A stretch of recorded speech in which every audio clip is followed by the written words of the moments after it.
What's happening, everybody? What's up, Sticks and Stones, Amphid, Herbless? Hello, everybody.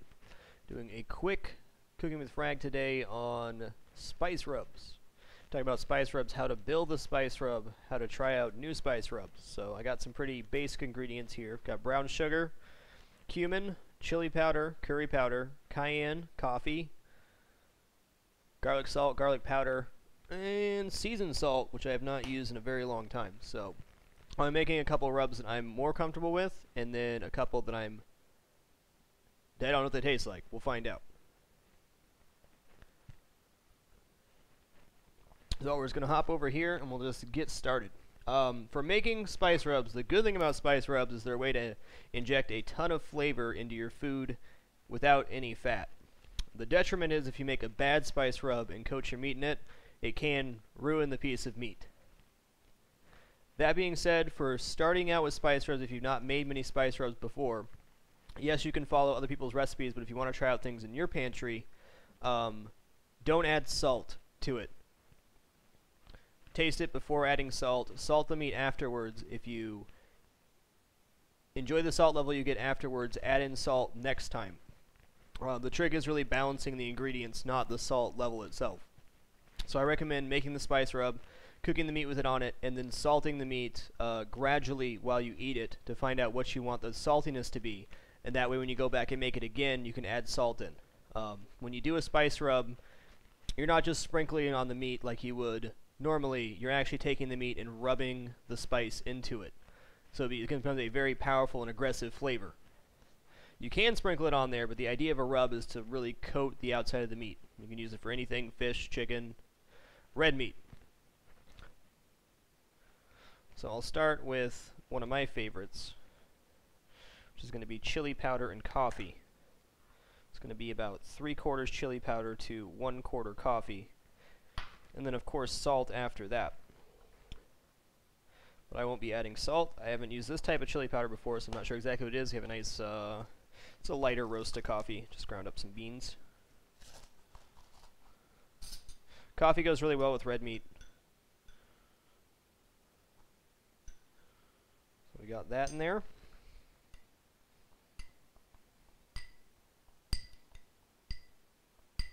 And then I'm going to taste it to see what it tastes like.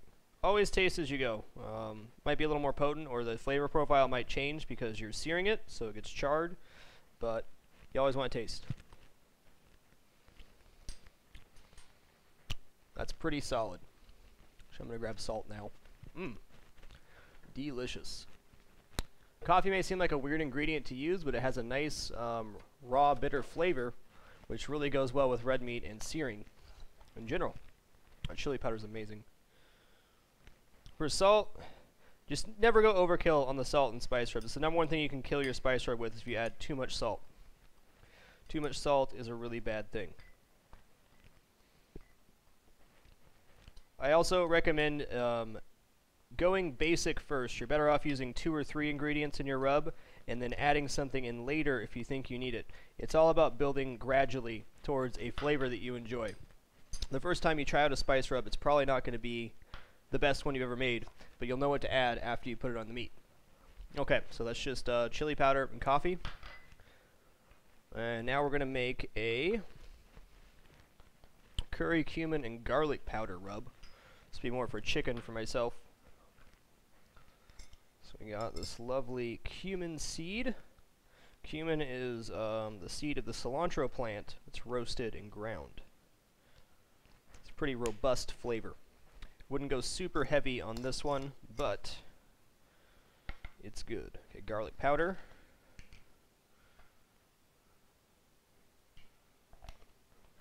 There's tons of great spice rub recipes, but it's really nice to experiment for yourself and try out new things. If you do that, you'll find out flavor combinations that you didn't know existed. Okay, I'm going to go about halfway, be about half curry powder. I love curry powder. It's nice and sweet and savory, and it sears very nicely as well. So I'll mix all that up. I got garlic powder, cumin, and curry. Give it a little taste.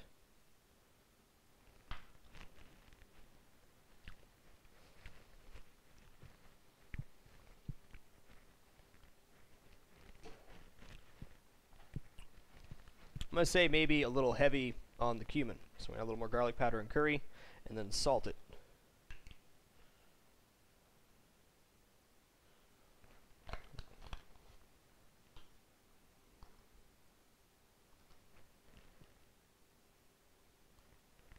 And I'll try all these out at some point during the week and figure out what I like and what I don't, and what I want to change. Spices should be replaced in your cupboard about every 6 months, but I know not everybody does that. Rubs are a great way to use up those spices that you have no idea what to do with, that are just sitting in your cupboard. And once again, a great way to add flavor without adding a ton of fat. Everybody knows butter and oil taste delicious, so do a lot of spices. They're also very healthy for you. Okay, I'll give it one more taste.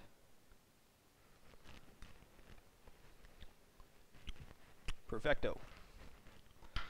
So that one was curry powder, garlic powder, cumin, and salt. That little bit of salt I added, which was about this much, this bowl I'll show you. It's a little too much. Was plenty enough. Once again, you're rubbing it very aggressively into the meat, so you're going to get a lot of salt on there. Alright, and the next one I wanted to do was a brown sugar cayenne and cumin. I like brown sugar on fish rubs a lot, especially salmon goes very well with brown sugar. Also works for red meat and chicken, but I think fish is where it's at for the brown sugar rubs. A lot of barbecue spices are brown sugar based. It does add a very nice caramelization to what you're doing. I think we all know what brown sugar tastes like. It's very, very sweet, so it's usually best paired with spicier things. So we're going to add a little cayenne to it. And when I say a little, I mean a little. Cayenne's extremely potent. So less than 1/8 of a teaspoon. There's cayenne and brown sugar. And a little bit of cumin. We're going to go much lighter on the cumin this time. We don't want cumin seed. Just like a little drizzle, kind of like we did the cayenne. Now, of course, salt is going to pair very well with the sweetness of the brown sugar as well. And wash your hands after the cayenne. That's probably a really good call. Okay. If you touch your eye after touching cayenne pepper, you're going to have a bad time. That's delightful as is. Get a nice brown sugar rub on your fish or whatever, and then have it nicely salted. Squeeze a lemon juice. Real good. Hitting the sour, salty, sweet flavor combination in that sense. Alright, so now I'm going to try out a few things I haven't done. So we'll just make up a couple as we go, using what I have in front of me, which is what I want to use up. Alright, let's see what the seasoned salt tastes like. I don't use very much seasoned salt, but we have it in there. Oh. Salty, pretty rich. Try that with some chili pea.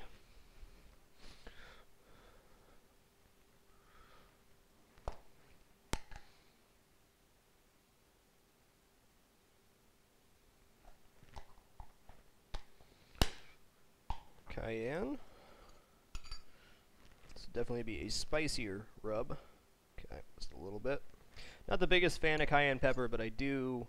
It leaves this really nice hot note after you do it. If you don't overdo it, if you overdo it, you put it on your tongue and it's very, very fiery. But if it's mellowed out in something else, it has a really nice aftertone to it. Alright, I'm going to go garlic powder as well and see what that tastes like. You may not make the rub that you want, but it's fun to experiment with your food. Luckily, spices are not all that expensive in the amount that you're using right here, so... And even if you mess it up, you can usually doctor it pretty well. Add this and that to make it work. Okay, so let's taste this one.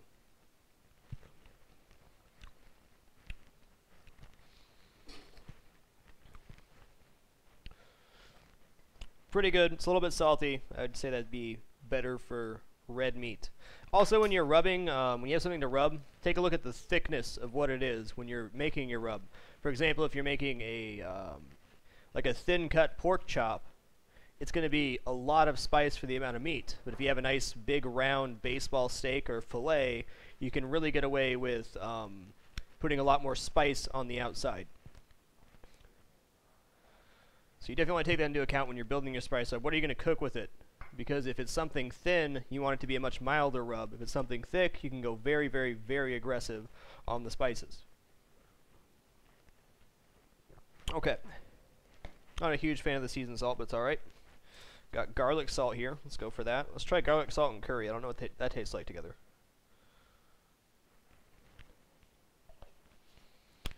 Garlic salt, curry. Actually, I don't know what brown sugar and curry tastes like together either, so let's find out.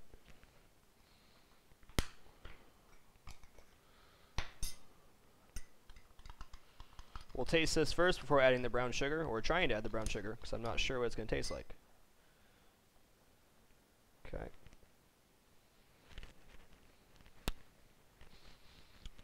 It's actually really good.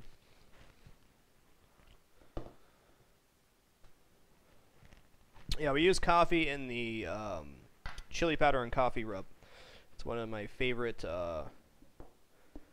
red meat rubs, and you can use all sorts of different variations of coffee and roast and things of that nature to change the flavor profile, as well as there's a ton of different kinds of chili powder. Alright, let's see what this tastes like.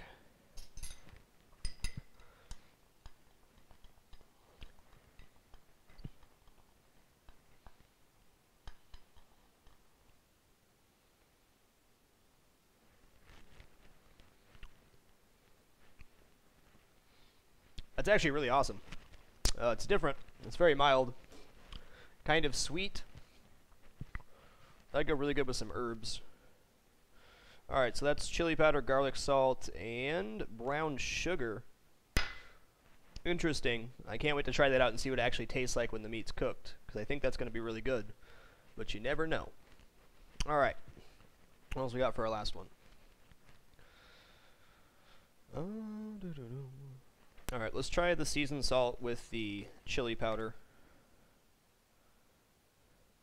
And curry.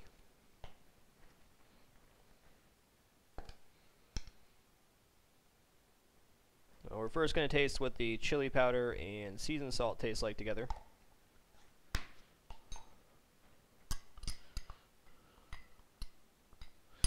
It's just a really fun way to experiment with the spices you don't normally use.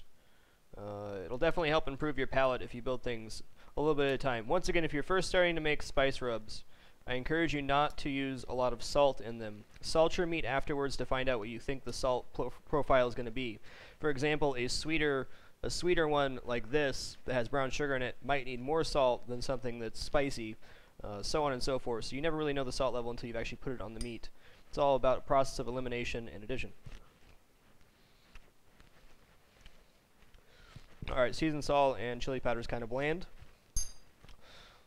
Try it with the curry.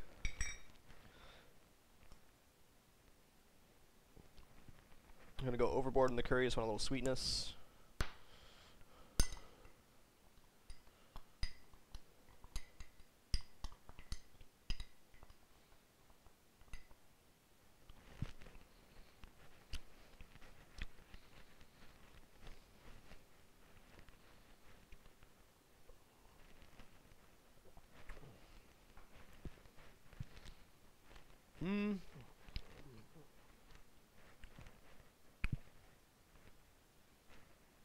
I don't like it.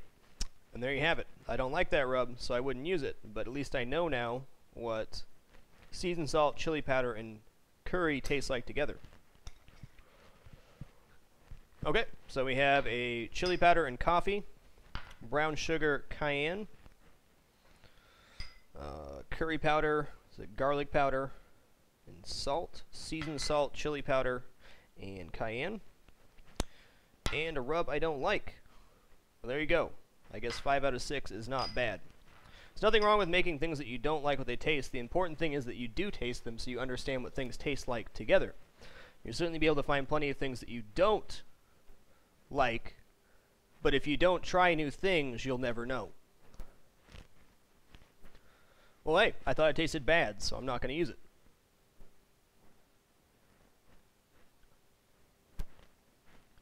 Well, that was the quick and dirty episode of Cook with Frag. It's only going to be 15 minutes today.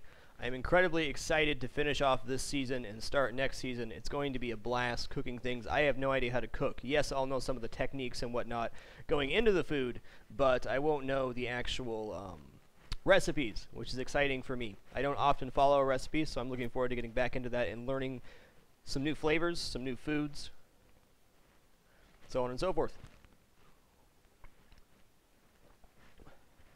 Alright, I'll be back in 2 minutes. Going to start off with some Spelunky tonight. I was going to play Isaac, but the boiler finals are running quite late, so I will see you guys in about 2.5 minutes. Then I'll take a break to come up and clean the counter and get a quick bite to eat.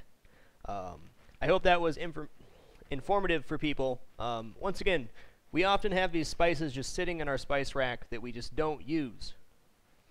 Pull them out and use them for something. You'll learn something new. Be back in just a couple minutes.